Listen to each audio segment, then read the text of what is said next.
आयुरा. नुसतं आकर्षण असतं तर बॉसने तिला कधीच मिळवली असती, हेही तिला माहीत होतं. निधी वेगळ्याच कैचीत सापडली होती. इथून पुढे जशी निधी लिफ्टने खाली जात होती तशी तिची धडधड जास्तच वाढली होती. बॉस मात्र शांत होता. 3ऱ्या माळ्यावर कंपनी होती. ग्राउंड फ्लोअरला जाईपर्यंत तिने फोन काढून समीरला कॉल करायचा प्रयत्न केला, पण लिफ्टमध्ये नेटवर्क नसल्यामुळे फोन लागत नव्हता. जशी लिफ्ट उघडली तशी निधी फास्ट निघाली आणि समीर जवळ जाऊन उभी राहिली. बॉस समोर समीरचा अपमान करायचा नव्हता तिला. खरं तर ती समीरला बॉस समोर आणणारच नव्हती, पण जिथे समीरच्या स्वाभिमानाला ठेच लागेल तिथे ती समीर सोबत उभी राहणार होती.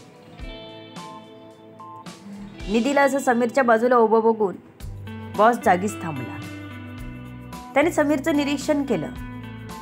समीर एकदम सामान्य वाटत होता. मध्यमवर्गीय फॅमिली असावी हे त्याला बघता क्षणी समजलं होतं. म्हणून निधी जिन्यावरून धावत जात होती त्याला भेटायला. तिला असं समीरच्या बाजूला बघून त्याला नव्हतं बरं वाटत, पण त्याने तिच्या बॉयफ्रेंडला काहीच करणार नाही हे सांगितलं होतं, म्हणून तो काहीच बोलला नाही. निधी, मी सोडायला येतोय तुला, बॉस बोलला आणि पुढे चालू लागला. पण इतक्यात समीरने बाईक सुरू केली आणि निधीला बसायला सांगितली. निधी बसली. तिने आज हिम्मत केली होती. ती जर आता घाबरून बॉस सोबत गेली असती तर बॉस रोजच असा करेल आणि समीरला अपमान सहन करावा लागेल, हे ती होऊ देणार नव्हती. सर, मी समीरला घ्यायला बोलवलं होतं, त्यामुळे मी त्याच्यासोबत जाते, एवढं बोलून तिने समीरला बाईक सुरू करायला सांगितली. समीरने गिअर टाकत गाडी रस्त्याला लावली. बॉस फक्त निधीला जाताना बघत होता. त्याच्या डोळ्यात कधी समीरविषयी राग जमा झाला त्यालाही कळलं नव्हतं. निधी, याची शिक्षा तुला दिल्याशिवाय राहणार नाही मी, बघच. त्याने एक कॉल करून निधीवर लक्ष ठेवायला सांगितला. तो हाताच्या मुठी आवळत पुन्हा वरती आला. केबिनमध्ये जाताच त्याने समोरच्या टेबलवर जोरात हात मारला. त्याच्या डोळ्यासमोर त्याच्या निधीला तो 1.5 दमडीचा मुलगा घेऊन गेला होता, त्याच्या नाकावर टिचून. म्हणून त्याला खूप राग येत होता. निधी, तुला ह्याची शिक्षा भोगावीच लागेल, तो स्वतःशीच पुटपुटला. आतून आग लागली होती. तू फक्त मला चांगला वागताना बघितला आहेस, आता माझं वेगळं रूप पण बघ. तुला नाही तुझ्या वागण्यावर पश्चाताप करायला लावला ना तर नावाचा अधिराज नाही मी. आता एम्प्लॉई सगळे निघून गेले होते. अधिराजने एक सिगार काढली आणि एक एक कश मारू लागला. एक वेगळीच नशा त्याच्या डोळ्यात दिसत होती. निधीला मिळवायची नशा. निधी सामान्य घरातली मुलगी, समीर सामान्य घरातला मुलगा. दोघांचं आधीच एकमेकांवर प्रेम होतं. त्यात हा गर्भश्रीमंत माणूस टपकला होता आणि जोर जबरदस्ती करत निधीला आपल्या बाजूने करायला बघत होता. तिचंही मन आहे. तिला हा अधिराज नाही आवडला तर काही जबरदस्ती नव्हती, पण अधिराज तिच्या मनात जबरदस्ती घुसायचा प्रयत्न करत होता. वरून आपल्या मनाप्रमाणे होत नाही म्हणून रागही करत होता.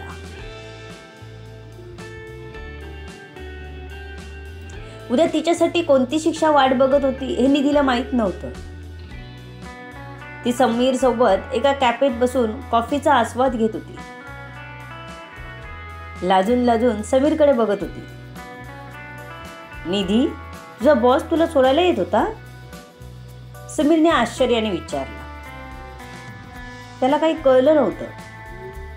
हो, त्याला नको म्हणाले तरी ऐकत नाहीत बॉस, निधी म्हणाले. निधी, तू जॉब सोड तिथून, मला तर तो आपल्यामध्ये लुडबुड करणारा वाटतो. त्याने आपलं प्रेम तुझ्यासमोर मांडलंय. मला खात्री आहे तू माझ्यावरच प्रेम करतेस. फक्त त्याच्यापासून लांब राहा, कारण मी त्याच्या डोळ्यात राग बघितला आहे. समीर निधीच्या काळजीने म्हणाला. पण नाही सोडत तो. त्याने मला सांगितलं की मला चान्स दे मनवायचा. मी तुला जिंकेन. हे तुझ्या बॉयफ्रेंडलाही सांग म्हणाला. निधी तोंड वाईट करत म्हणाली. अगं हे खूपच डेंजर आहे. पण तू काय ठरवलंयस? तुला काय वाटतं की त्याने प्रयत्न करावे? समीरने विचारलं. त्याला आतून वाईट वाटत होतं. निधीलाही असंच वाटतं का? हा विचार समीरच्या मनात येत होता. माझ्याकडे त्याने काही पर्याय ठेवला नाही. मी तुला जाऊ देणार नाही म्हणाला आणि त्याने तुम्हाला काहीतरी करेन म्हणाला. त्यामुळे मी ही रिस्क घेऊ शकत नाही. मला दुसरीकडे नोकरीही मिळणार नाही त्याने सांगितलं तर. म्हणून मी त्याला 1 वर्षाचा वेळ दिला आहे, निधी म्हणाली. निधी, तुझं मन अजूनही द्विधा मनस्थितीत असशील तर तुझा बॉस माझ्यापेक्षा खूप योग्य आहे तुझ्यासाठी. तो तुला राणीसारखं ठेवेल. अजूनही विचार कर. आपलं नातं अजून जास्त पुढे गेलं नाही. तू नक्कीच विचार करू शकतेस, कारण ह्याचा दोघांना पुढे जाऊन खूप त्रास होऊ शकतो. कारण बॉसने सांगितलं मला काही नाही करणार, तरी तो काय करेल सांगता येत नाही. त्यामुळे इथून पुढे तुला सावध राहावं लागेल. तुला तुझा निर्णय ठामपणे मांडावा लागेल, समीर म्हणाला. आपण लवकर लग्न केलं तर? निधीने विचारलं. सुगंधाचं लग्न झाल्याशिवाय मी लग्न करू शकत नाही, समीर म्हणाला. ओके, आपण लग्न केलं म्हणजे बॉसला काही मार्ग राहिला नसता, निधी म्हणाली. हे बॉसला फसवल्यासारखं होतं. तू त्याला सांगतानाच विचार करायला होता निधी. त्याला ठामपणे नकार द्यायला हवा होता तो. आता त्याला हो सांगून तू असं काही केलंस तर तुझ्यासहित मी मोठ्या संकटात असू, समीर भीतीने म्हणाला.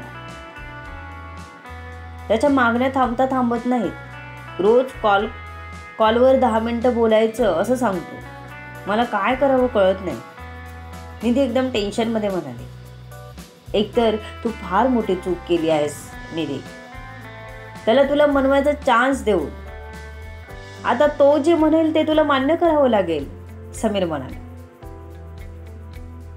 अरे पण त्याने धमकी दिली ना तुम्हाला काहीतरी करायची. माझं एक अविचारी पाऊल तुमच्या जीवाचा खेळ होऊ शकतो. त्यामुळे मी सांगूनही उपयोग नाही, निधी वाईट तोंड करत म्हणाली. मग नक्की काय करणार आहेस, समीर म्हणाला. मलाच कळत नाही, निधी हतबल होत म्हणाली. तुला कधीही वाटलं की माझ्यावर तुझं प्रेम नाही, तुझं त्या बॉसवर आहे, तर मला बिनधास्त एक मित्र म्हणून सांगू शकतेस, समीर म्हणाले.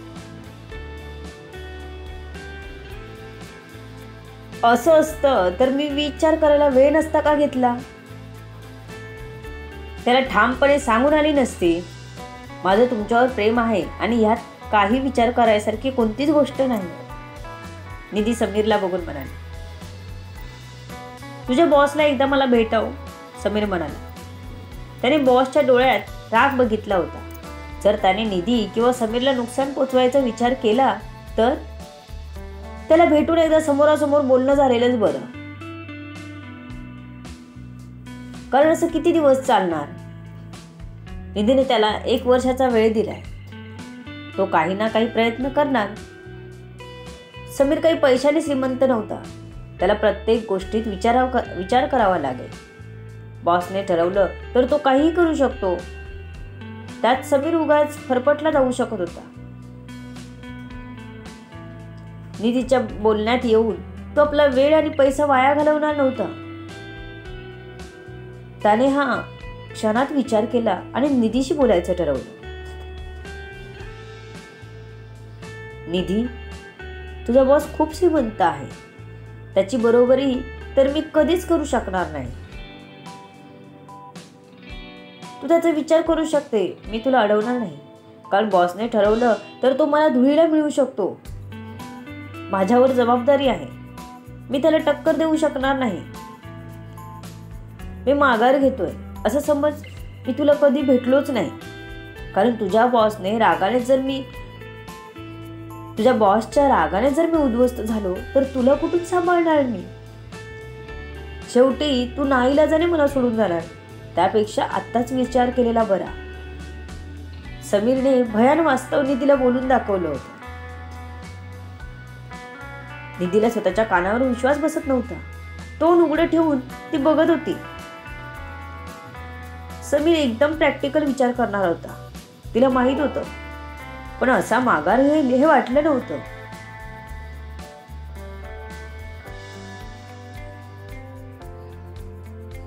ती त्याच्यासोबत यायला तयार होती, पण बॉस समोर त्याचंही काही चालणार नाही हे तिलाही माहित होतं.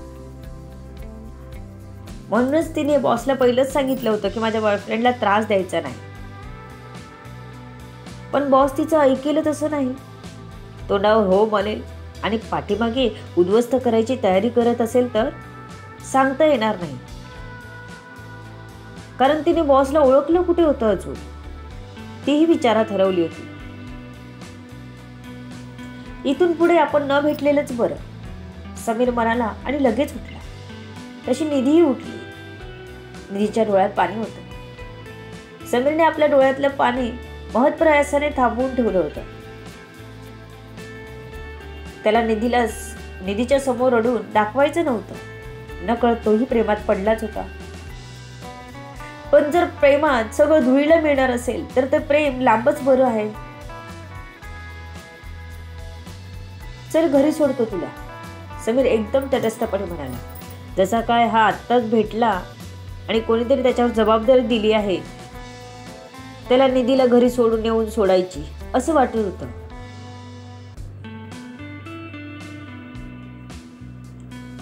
जमलं यांचं असं वाटत असतानाच दोघांचं फिसकटलं होतं. निधी ही यंत्रवत त्याच्या मागून कॅफेतून बाहेर आली. त्याने बाईक सुरू करताच ती त्याच्या मागे जाऊन बसली. कदाचित ही हक्काची शेवटची भेट असेल.